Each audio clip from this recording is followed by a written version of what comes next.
Hi, Marilyn O'Malley here of MarilynO'Malley.com, and today I want to talk to you about anxiety. And we all have it, and we all have it from in varying degrees. I remember the first time that I had an anxiety attack. I was laying down reading during our summer vacation at a cottage on a lake. There was nothing to disturb me or make me feel bad or think that my life was in danger, but all of a sudden I had this feeling of doom and feeling that I couldn't breathe.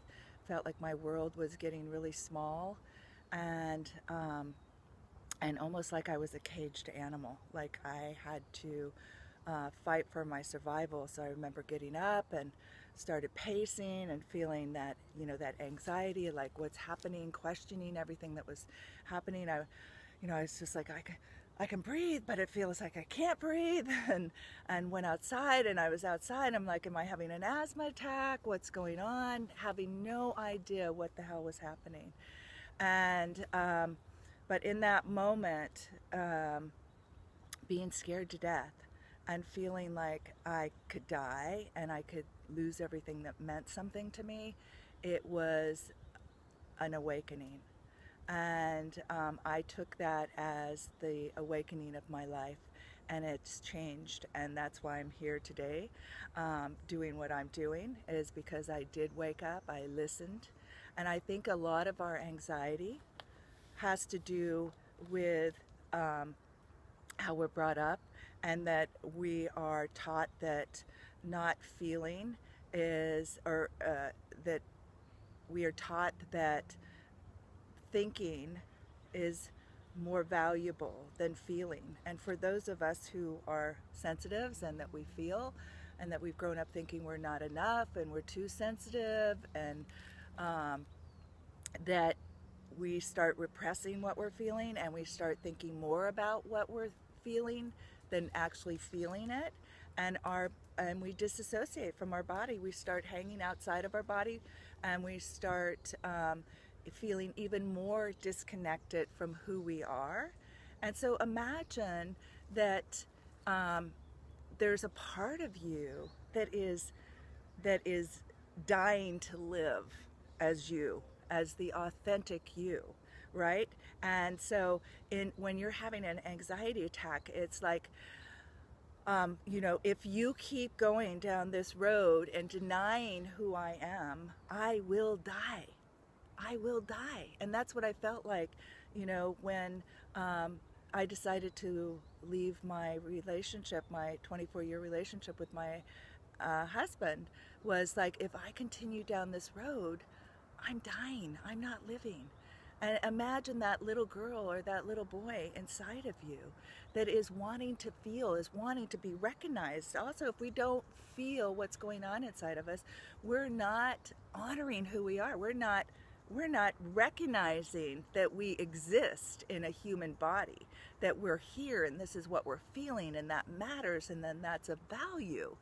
And of course we would be in anxiety because, like, hello, our thing is to survive, is to expand, is to express who we are here. And if you're caged in, or your world gets really small because you're going by rules of other people, and you're trying to please other people, and you're denying yourself, your inner self is screaming, is raging, it is calling everything to get your attention, to, hello, I'm in here, pay attention to me. And so there's, I think that that's one of the reasons that there's a lot of anxiety today, because everybody's moving way too fast, not paying attention to what they're feeling, thinking that what they're doing and thinking is more important than what they're feeling. They don't understand that you're going to get more information from what you're feeling than what you're thinking. Your thinking is actually limited to what you already know and to what you've experienced in the past. It has no idea about possibility in the future. So for those of you that have anxiety, there's a lot more that's in this blog that's happening, but I have some steps that I want to share with you. And the first step is be present in your body. feel your feelings. Allow yourself to feel what you're feeling. Check in regularly and start to say, what am I feeling? And honor that. And just be with that feeling. So being in the present moment allows you to feel. You will not be anxious in the present moment. You get anxious when you're in the future and you're projecting that there's things that you want and you don't know whether you can have them, and whether you're good enough, whether you're worthy enough, whether you're smart enough, sexy enough, have enough money, etc., all those things.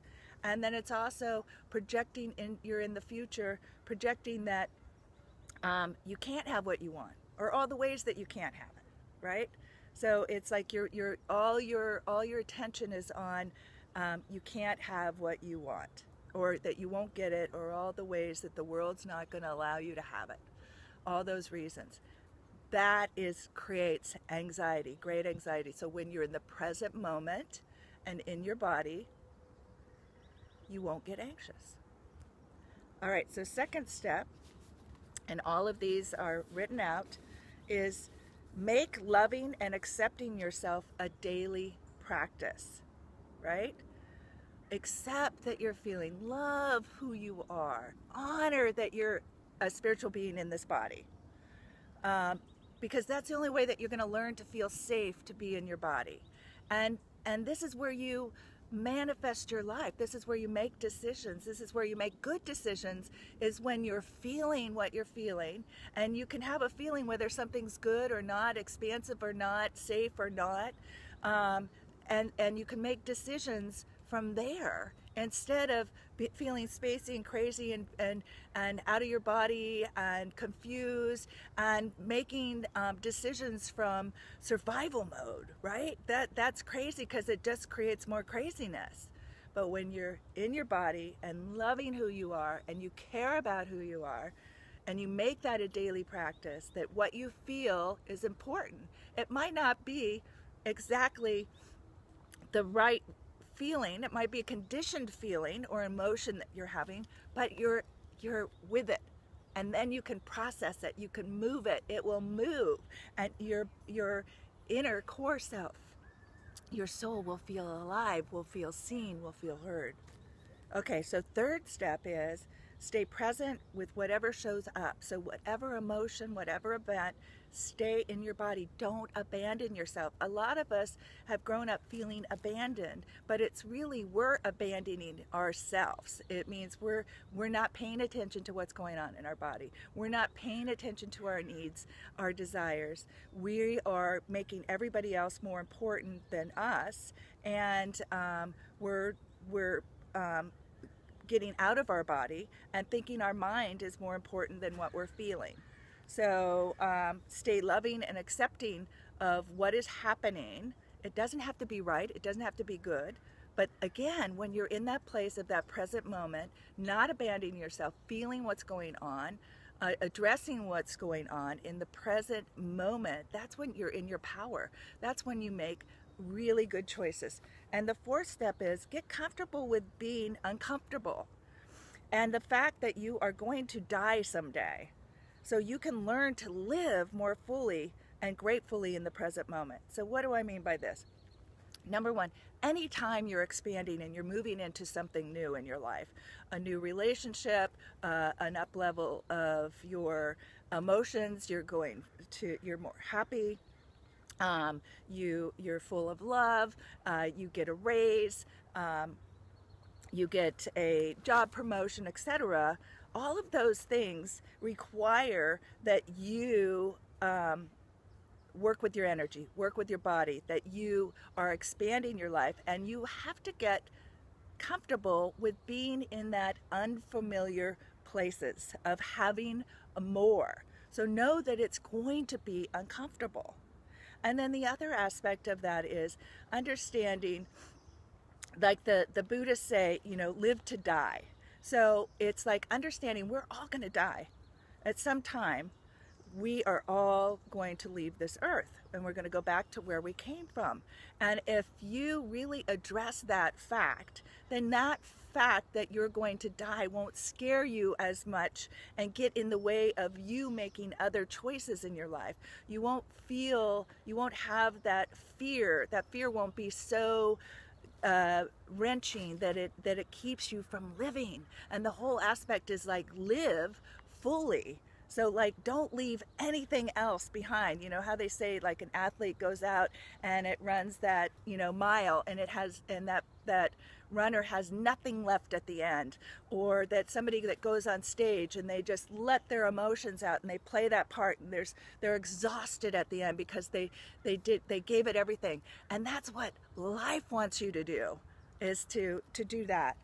And so anyway, in conclusion, it is our relationship with stress that's creating our feelings of anxiety. So how you deal with stress, and you not being in your body and feeling that your feelings are valid, are getting in the way and creating a place for you where you do not feel safe, and there's a part of you that has an anxiety about what's going on in your life, and you don't feel in control, you don't feel safe, and you're in a place where you can't really do anything about it if you're out of your body. So get in your body and change your relationship to yourself. Really, really, really, really enjoy and value who you are, what you're feeling, and what you're here to express. So in all this way, you will feel safe, free, awakened, loving, and find more joy in your life. So take care. Marilyn O'Malley at MarilynO'Malley.com.